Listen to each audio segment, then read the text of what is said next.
It is time for the Cyber Executive Podcast, where we talk to industry experts about risk, technology, and leadership.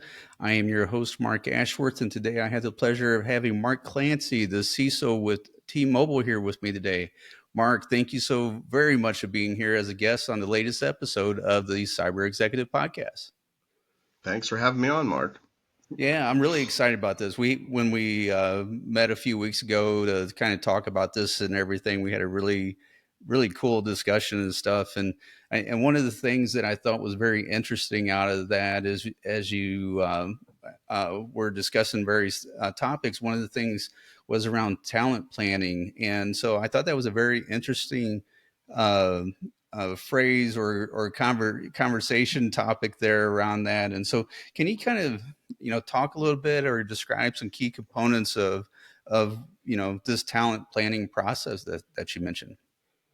Yeah, well, first off, we're still building it, but the way we've approached it is like we've been doing financial planning, right? We know what our long range financial forecast is, what we plan our growth to be and spend, where we're creating efficiencies.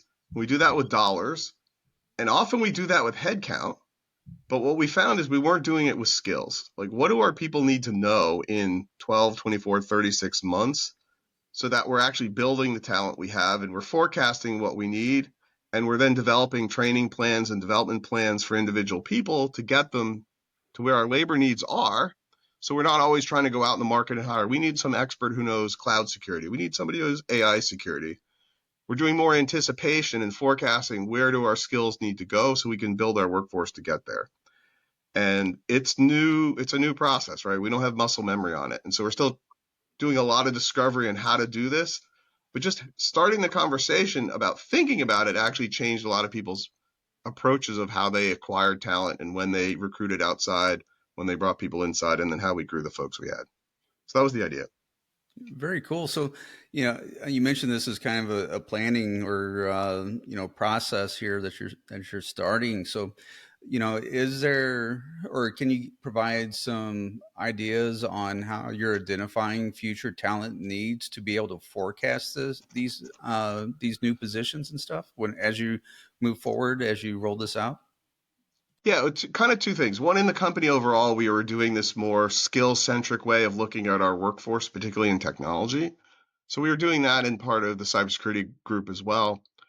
But it just started with like me recognizing as my leaders come to me and say, I need to add 3 people to go work on this thing. I kept asking the question like, well, why don't we already have those people? All right. It's like, oh, it's new technology. We know somebody who knows this, they don't do that thing. And just started asking the individual managers and directors of my team, like, what are you thinking about sourcing talent? And why are we coming at the last minute saying we have a gap we need to go fill? So that's sort of where it started. And then we took it to the individual managers and asked them, well, how do you plan? And we started with a skill assessment we had done using an external company that does benchmarking against the NICE cybersecurity framework, right? So sort of a formal description of job skills and capabilities. And then I asked my managers, what are you going to need next year? And what do you think you have now? And if I took them at their word, we already have every skill that we possibly need already. But they keep asking for new people with new skills. So there clearly is a mismatch. And it was trying to just identify that dynamic of, what are you asking for versus what do you think you have, and asking questions about the delta. Yeah, it's always seems like we have the right resources until you start digging into a little, different areas, and then you find, oh well, we got this gap here, gap there, but yet until you do that analysis in the first place, you never know where your talent or where you're missing gaps, right? So, do you bring that organically through your current people, or do you have to go outside for that? And it's two parts, right? The company overall was looking at, how do we tap the talent we already have for mobility? Like, we Mm-hmm. have a large frontline organization, so people in retail, people in our care organization. Some of them go to school and get, master's degree in cybersecurity. We're not leveraging that talent. We should do that, right? And so that was sort of an obvious big picture item.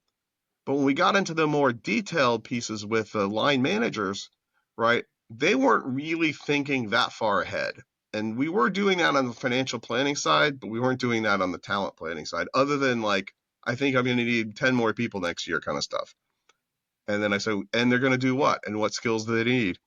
And asking those questions and realizing like we collectively, and myself included, we didn't always have great answers to that.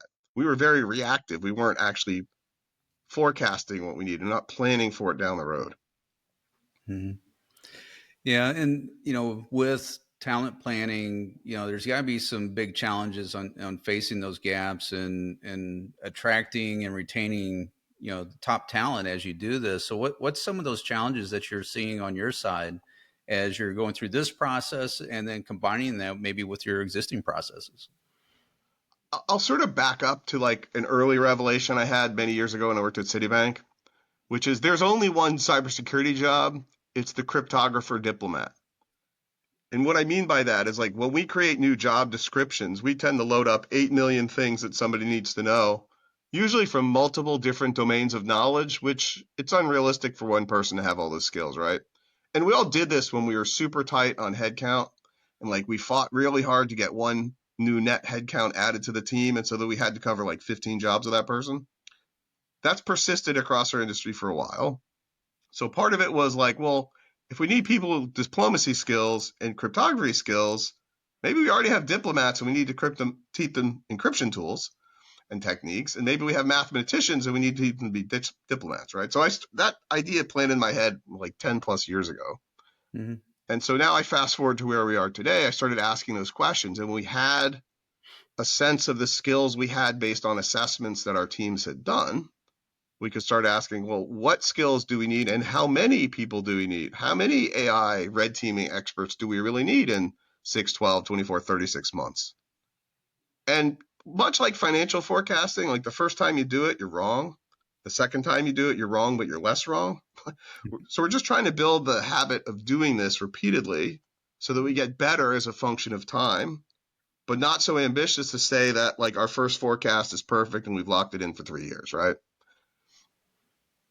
Yeah, yeah, I could totally see that. And, like anything, you get better as time progresses and the more iterations that you do. It's why we do tabletop exercises and those sort of things, Exactly. right? So, And if you don't start, you don't finish, right? There's also that. So it's like we're going to learn this one by doing. And it's okay. Like I tell the leaders, like it's okay for us to be wrong in the forecast and readjust it, right? It's the what do they say in the military? Planning is essential, plans are useless. Like it's a little bit of that, right? If you need to go through the discipline of thinking further out of where is our company going? Where is the cyber threat landscape going? Where is the job market going? What are the technologies that are showing up? And what are the business problems we're solving as a company? And start anticipating, like moving to the cloud. 10 years ago, nobody had cloud on their roadmap in terms of we're going to run all our infrastructure on it. Now many people do. When did you start hiring cloud security engineers? Probably not, last year, right? Earlier. mhm. And so it's kind of like looking at some of those, like AI is the great topic in that space, right? We're going to have a lot more people who are AI experts, knowledgeable, or users in our ecosystem than we had 5 years ago. How many? Yeah, How much? And what sub-disciplines of that universe do they really need to know? yeah. And how much training do you have to keep those people going when it comes to AI because it's changing so dramatically and so quickly? So, unlike you know probably many of the other technologies that we've seen recently, right? Because it's what's good today is not the same a month from now, even. So, Yeah, I mean, like, there's probably not huge differences in the skills you need to operate a firewall today than there were 10 years ago. right. Providing security on AI applications today is going to be really different in 6 or 12 months. But some of the things you need to understand about how AI platforms work, how you do, threat modeling, how you do security testing, like those are skills you're going to continuously learn, right? But there's foundational pieces that you can put together of how you build that. And a lot of those things, I call them on the job, like let's go do a create-a-thon and go hack some AI stuff and see what happens kind of deal, Hmm. right? And obviously in safe environments. And so when we look at our development plans, right, we have, formal instructor-led training to CBT to labs. And we've been doing a lot more hands-on lab work, either straight out simulations or these sort of immersive interactive training environments which you see a lot like in, red teaming, pen testing type things, capture the flags and things like Hmm. that. Also building that in. So once you have sort of a forecast of what you need, now you're answering the question of how do I take the skills that exist in my team and grow them in that direction? And what are the intersection of on-the-job experiences, formal learning, going to a conference, experimentation time, like, hey, go try these things, or challenge assignments, like putting people like I have somebody on my security ops team who wanted to go to DEF CON and go to the AI capture the flag or whatever. She did great. So now she works in AI red teaming, right? Like kind of taking those things because we know we need more people who do that. Um, and so maybe we source talent based on individual interest too. But just try and put all of that into an overall, sort of fun planning funnel, right? Take those ad hoc things that happen and help shape them to where we're trying to get to with our workforce. Hmm. Yeah, and part of that talent is around threat management and threat intelligence and everything. And being, one of the largest telco providers and the amount of data that you are seeing and across the world and everything, you have that privilege of having that type of intelligence, very quickly. And so, how's the nature of cyber threats involved in the recent years, and how is threat intelligence adapting to keep pace, with those different threats based off of all that information that you guys have access to? It's a couple of parts. Like one is, there's an expression, right? The future's not evenly distributed, right? Yeah. In the concept of what things are magic. That's a little bit of threat intel. Like knowledge is not evenly distributed, and people like myself, we forget sometimes that other people in our group don't know the things that we know because we've been in this meeting or that incident response or this event, or we get these reports and this content.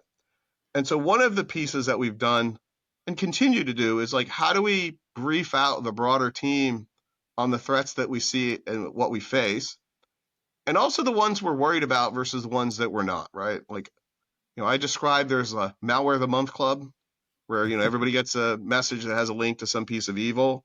And those are generally not targeted operations, right? You have that tax you pay because you're internet, and you got to go handle those things and be resilient to them.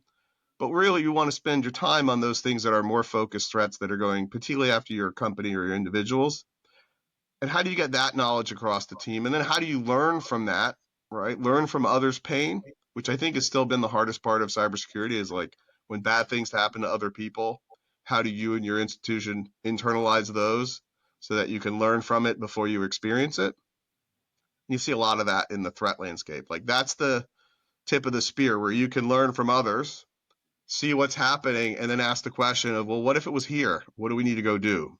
Do our controls work? Do our response processes notice? And those kind of things. Hmm. And then just, you know, building that at scale. I mean, I've been doing threat intel stuff forever, and it's a continuous learning and growth process. But the things rhyme. Like, attackers still kind of attack people the same way. Right. And there's all that. I've heard the term, used as background radiation noise, that's out there. So you got that, just that junk that's always scanning or looking and that sort of things, and differentiating that between more targeted, sophisticated attacks versus that just general noise that's really out there on the internet that's everyone's seeing. Yeah. And so, And, there's so much noise, right? And so part of our control design when we look at our technical capabilities is how do we essentially become resilient to the noise so we don't spend time on it, right? It's just ineffective in our ecosystem. So like things we do on, deploying FIDO2 authentication, deploying SASE platforms to, limit both internet access and then internal access. Like those are huge noise reducers because a lot of these threats just aren't effective in our ecosystem when you do those. And then you can spend more time on the signal inside of that noise of like, here are some, really bad actors who are trying to go after us. And they're going to innovate around those, basic protections and figure out the gaps and seams that remain and go after those. So it's also like, managing the noise is part of creating high hygiene in your environment so the noise doesn't really bother you so much. still Mhm. there. Yeah. So, what are some of the big challenges in collecting and analyzing, so much data, um, and in a cyber threat program like what you have? I mean, obviously, in the telecom space, with a large customer base like we have, we've got a lot of scale issues, right? How do you go through hundreds and millions and billions of things to find the part that's relevant? And then how do you find the relevant event inside of a noisy stream? Like finding the 2 or 3 login failures that are super important in the million that were not really a big deal, right? And I wouldn't say anyone's cracked the code on that entirely, but it's making, it's recognizing, first of all, that lots of these tools and capabilities in our ecosystem just have tons of noise, and that the bad guys are trying to hide their activity inside of that noise. And so it's how do you develop sort of process and analytic techniques that elevate the noise and elevate the signal and diminish the noise, right? Hmm. So we've done a ton of things on that, but part of it's understanding, well, how do our bad guys who face us try to attack us? And so I'm a big fan of looking at tactics, not indicators, right? Very interesting. So, with all that data and everything, I'm assuming you're not doing all this manually, so you're having to use automation, right? And with that, and AI is playing a big part and starting to play more and more of a big part in security, and with the just the sheer amounts of data that I would think that is either becoming a a strong tool to use, or maybe in development and stuff. And obviously, I don't want you to give away the secrets of your sauce there at T-Mobile, but just from a telco industry component, what's kind of the benefits and limitations there of that? There's a few. I mean, I'd say the core of our capabilities are managing big data and the analytics inside of that. And AI is a coming attraction more so than the way we run everything day to day, but it's very much in that plan. And part of it is getting our workforce using it and then up leveling their skills in it by doing. So the big piece for unlocking AI for me with our team is really getting our teams using it to solve real problems, even if there are smaller scale problems to start. Like we had a group we did a create-a-thon a couple weeks ago. They wrote a tool to go look for certain threat activity inside of packet captures from the telco network in like signal switching stuff, like super telco wonky stuff. Mhm. They learned a lot. They also learned a lot of how bad some of the AI tools are doing that because they're not designed to work with that kind of data or that scale. And so they had to build some tools to feed the tools kind of thing. Um, so a lot of experimentation. Where I see its practical use today is sort of in the natural language process input. Like perhaps the most useful AI tool that we wrote is the thing that lets us take natural language queries and translate it into the 8,000 security tools we use individual languages. So build a query in Splunk, build a query in KQL, build a query, to go after this platform or that platform, right? Um, and that's sort of like the cheat code of like I know Splunk really well, but I don't know how to do KQL and Sentinel One. Like now, somebody who's not as skilled in that platform can get a query that works. Um, Yeah, one thing that AI does very well is writing code. So that would make a lot of sense to allow it to create the code to interface into those other systems and pull data out. yeah, I'd say it's still early days, but there's a couple of promising things in the near term that we're working to utilize. And we've also pointed out like the big challenge with AI from a security perspective is it'll find every access control mistake that you have in your environment, right? And so also using it to probe hey, we over permissioned this SharePoint or this Snowflake table or whatever. Hmm. And using your security journey while you're discovering how you do this for the security team to like probe and sniff at those questions too. And we've done a lot of work in tightening that up, previously, but it's very obvious when you connect some of these data source AI tools, kind of what the permission story looks like. And sometimes it's in excess of what you thought it would be, right? Right. Yeah, and I know one thing that is a challenge. I think from an industry perspective is collaboration and information sharing between organizations and the government and those sort of things. And there's the various ISACs out there that helps with that. But what sort of hurdles are you seeing for effective collaboration on your side? I believe you guys also produce an annual report and everything, and that's definitely one way to do it. But that's a retro or a look back type component versus maybe something that might be beneficial of something that's happening right now, and sharing that. And I know the government wants that sort of information, but you get very few details back from them, in my opinion. What's your thoughts on all Yeah, that? there's a couple of structural issues. So, right, in telecom, we participate in a lot of sharing groups that bluntly were mostly consumption and very little production, right?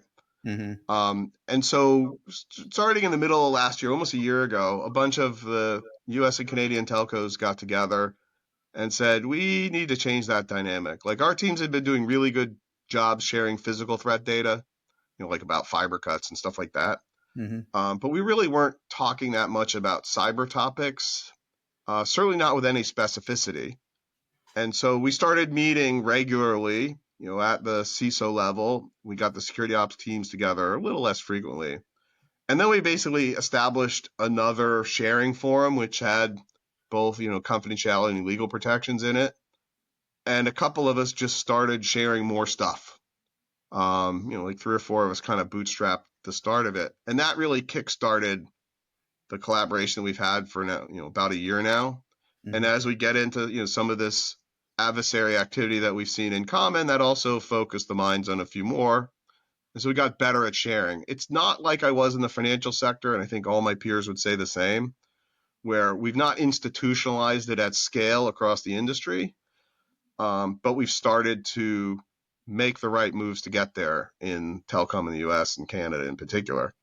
Um, we also participate in other industry forums. So oddly, I'm in a financial sector sharing forum because, we sell insurance when you buy your phone and you want to get a new screen, right? We're an insurance broker. So we are in that financial community, even if it's not maybe the most mainline part of our business. And so also collaborating across communities has been quite useful for us. And obviously, everybody sees a different slice of the threat puzzle, but all of it rhymes, right? Like the tactics that are used by one group that's, financially motivated, they're going to do the same stuff against, hospital or an energy infrastructure or a telco, right? Mm-hmm. Yeah. And as these attacks continue to increase in sophistication, how do you educate the threat intelligence teams to be able to stay ahead of the curve and anticipate future threats as they're evolving? You've got kind of three time horizons, right? You need to look back like, hey, what happened? What's happening now? And then where do we think it's going, right? And I'd say most teams, and mine included, we're pretty good at the look back side. Like we get a report from X, let's go see if this happened, right? We've gotten way better at the here and now and threat hunting, looking like we haven't seen this. Let's keep hunting to see if we see it in the future. The hardest part of that is projecting where does it go? Like what are the tactics that people are going to move to? And so, in our industry, we did a ton of work to combat SIM swappers, right? And we did a ton of work to stop robocallers and using VoIP lines and things. So where did the problem move? Well, it moved to different areas. Like so, instead of trying to hack, you know, a system or go after an employee, they go after the customer directly now. In the SIM swaps case, right? Or in the malicious activity, they buy prepaid SIMs and use them on network, and they pass all the stir shaken checks that we put in place to deal with spoofed calls in the past, right? And so it's the sort of Wayne Gretzky, like you got to look where the puck is going and skate to that. And so what we asked the threat intel team to do, and we're decent but not perfect at, is like predict if we make this response and we mitigate this problem, like what's the relief valve that the bad guys do? And for me, the real payoff is, we do a ton of adversarial testing. We have an offensive security team, and that's not because they're rude. That's because they try and hack us. And so we move to this posture where like it's better to hack ourselves first and let somebody else do it and turn it into an incident. And so we got hyper aggressive on that through, our bug bounty program, our internal red teaming. We still do traditional pen tests, of course, too, but being way more upstream and essentially not waiting, but trying to go do it to ourselves first. Very cool. So, what are your perspectives on the current state of threat intelligence and sharing, with specific industries? I know we touched on this some about how, in your industry you're starting to get more collaborative in the U.S. and everything off there. But have you seen like some innovative approaches to improve collaboration with, maybe other companies, across industry and just being more collaborative, but yet respecting the confidentiality that's required. Yeah, it's tricky. I mean, like all threat sharing is based on human to human trust. And so first you start off with the individual, like, hey, my friend over here, we trust each other, we share tidbits. And obviously supported by the right type of arrangements, whether you're in a sharing community or whatever through Mm-hmm. legal structures. And then you get sort of team to team, and then you get institution to institution within a vertical, and then you got cross vertical, right? So there's like a scale up and scale out approach to this, but most of it starts with KMT, know, met, trust. Like Mm-hmm. somebody that somebody you've met in the real world, and somebody therefore you extend some trust to. Right. Because there's exposure in sharing threat data, right? It can boomerang on you. It can show up in the news. It can tip off bad guys and things like that, right? So Right. that's sort of just the human factor. Then there's the mechanics. Sharing threat intel via email guarantees that it's impossible to utilize quickly, right? And so how do you build automated exchanges that you can do more straight through processing, but also recognizing there's huge latency in this data. I was just on a call today with some law enforcement partners. They shared some threat intel with us about activity that occurred in June of last year, right? So when it's 11 months old, it's not hot off the press. It was related to an actor of interest, of course.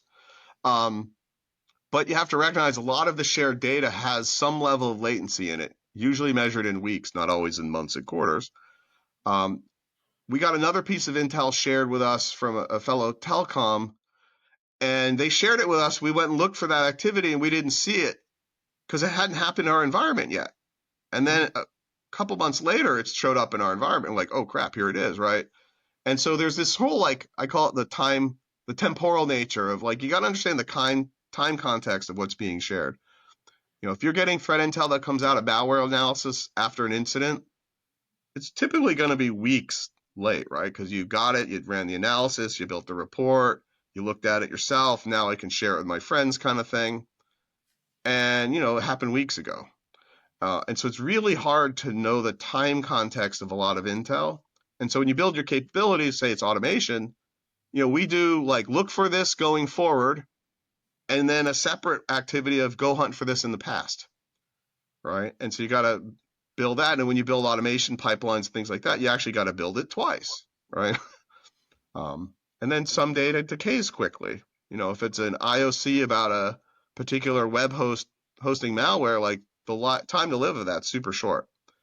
And so what's the next one? Where does it move to? And how do you know these things are changed? So there's just a ton of complexity management in that. And you just have to build that in terms of your processes and your tools and your automation.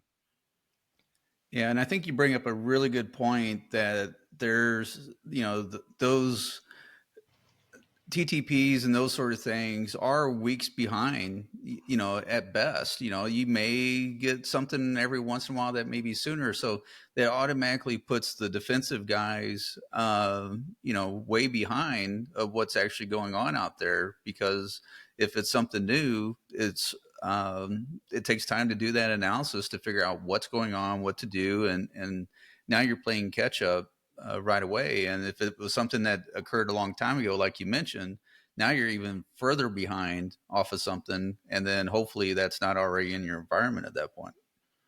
Yeah. And like one of the things we've done a ton of is threat hunting, right? Like go proactively look for things, Mm-hmm. but you got to refresh those. Like you can't be one and done on this stuff, right? So Yeah, you it's do gonna the be threat hunt, constant. and then like you go a week, you do it again, and then you do it again, kind of thing, right? And if some of these you can automate, some of them you can't. But it's also getting that discipline of what's the refresh cycle, because maybe you're like in my early example, like the bad thing hasn't happened to you yet, and so you don't see the activity. And if you do a one and done, it happens and you never notice, right? Like because you missed it, or you get this, shiny new report from your favorite security vendor's marketing department, right? Because they publish a lot of threat intel as marketing pieces now, Right. and you go set alarms in your sim and you don't see it fire because it happened 8 months ago in your shop and you don't know. Uh, Yeah. and so it's kind of building that forward looking and backward looking capability and recognizing those are like different problem sets in your tool stack, right? Uh, I see lots Yeah. of orgs kind of not quite get that joke. Yeah. So, kind of going to the same thing that I've done in the past here, I'd like to kind of change things and talk a little more general. What is something in the security industry that we could do better? We do a lot of wonderful things, but what could we do better? All right, this will sound weird. SMS as an authentication method must die. And we will sell you SMS authentication if you want it. My suggestion is buy something else from us. Like So we just won't let the account reps and marketing people hear that comment. How's that sound, Mark? So I actually told it to the person who runs that business my first day when I came back to T-Mobile. I'm like, the challenge is like, so we, for our own workforce purposes, moved everything to FIDO2. And I recognize not everyone can do that. hmm, We're moving our customers to using SIM-based authentication because, well, all our customers have a SIM pretty much because that's what we sell, right? But using other methods, both for workforce and customer authentication, is super important. And when you do that, like problems reduce a ton. We went from lots of fights over stolen credentials to essentially none when we went to FIDO2 in our hmm. workforce. All right. Like night and day difference. Yeah, and And I so think to me, that's sort of like the one thing, like we already know the answer. We just need to summon the institutional willpower to get there. yeah, I agree, and I think Microsoft has recently announced forcing what almost a billion users going to passwordless, and I think that's going to be a huge driver in the industry to help move towards FIDO2 and get rid of passwords, at least on a larger scale, to where maybe it'll be more of an exceptional type base versus the general default go to. Agreed. Yeah, and the passkey technologies makes the user experience simpler. And like, there's a bunch of ways to do it now. So if Mm-hmm. you're, an enterprise, and your enterprise is not rapidly moving to, FIDO2 or passkeys or some other passwordless implementation, and you're debating the complexity and length and rotation speed of your passwords, you have a problem you need to go fix. Yep. So, what is something that you're tired of hearing about in the industry? uh, I have many things. Let's see, public podcast. I'll dial off 7 of them. I won't read them out loud. No, I think that there's some like huge inefficiencies we create for good intentions, and I'll give you two that frustrate me mightily. So one is like, how do you really do third-party risk assessment to protect yourself from your suppliers? And in our lived experience, many of our problems are in our supplier chain. That isn't some questionnaire to check a box, because the questionnaires are effectively useless, and we all do them. I'm Right. not saying we don't do them because we absolutely do. Right. So how do we get something that's actually useful to that problem? And survey says is not it. So that's one. The second, and this is one I've talked to my internal audit team about, like access reviews, the way most of them are done are really just a bad use of human labor. They don't, you go through the motions, you review who has access. Most of the decisions made by managers are really ill-informed because we don't give them the right data to make a good decision, but we force them to go through the process. Right. And so on that one, I think there is actually a decent solution, but very few organizations, including mine, do access reviews that way at this time. And like that has to change. That's just ridiculous.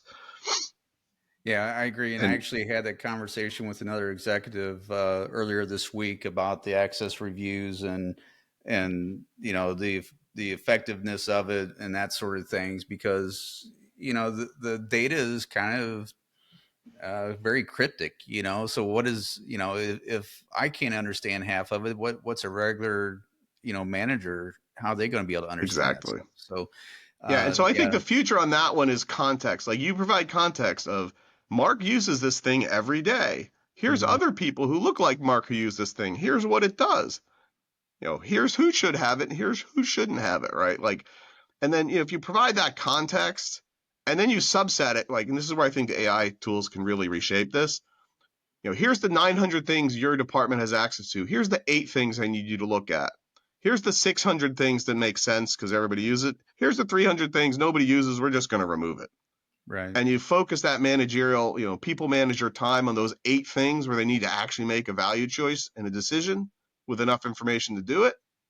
And then I think where that control is actually useful and a good use of time. Where today it's like, we did them all. We complied with X.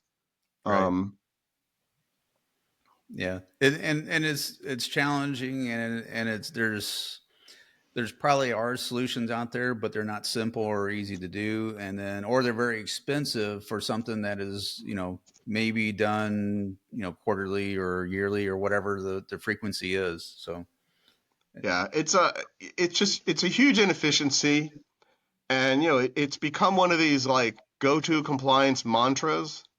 And if it worked really well, it would actually be quite useful from a risk reduction perspective. But very few places have processes that actually work well and get mhm. good decisions made by the people managers. And so a lot of it's just going through the motions. Yeah, I agree. So, what are some of the latest trends in security, technology, privacy, whatever that you're actively monitoring right now? Well, we talked about AI, so obviously that's one. I mean, the big thing for us is really getting our workforce and our customer to be fully passwordless. And we've set that as an ambition. We've made a ton of progress on it. I'm not breaking news on this podcast about it, but we've come a long way. Yeah. Uh, Cool. All right. Well, we are out of time. Mark, I appreciate the conversation. A wealth of information there. I'm going to have to listen to this a couple of times, I think, to be able to take it all down. And so I really appreciate it, and I hope everyone enjoys it as well. And kind of our first audio only podcast here for the Cyber Executive. But again, Mark, thank you very much for being a guest on the show. Thanks for having me, Mark. Great chatting with you. Yeah, and for everyone else, please be sure to click subscribe and or follow, and to share to get the word out about the Cyber Executive Podcast. Until next week, have a great time. Thanks.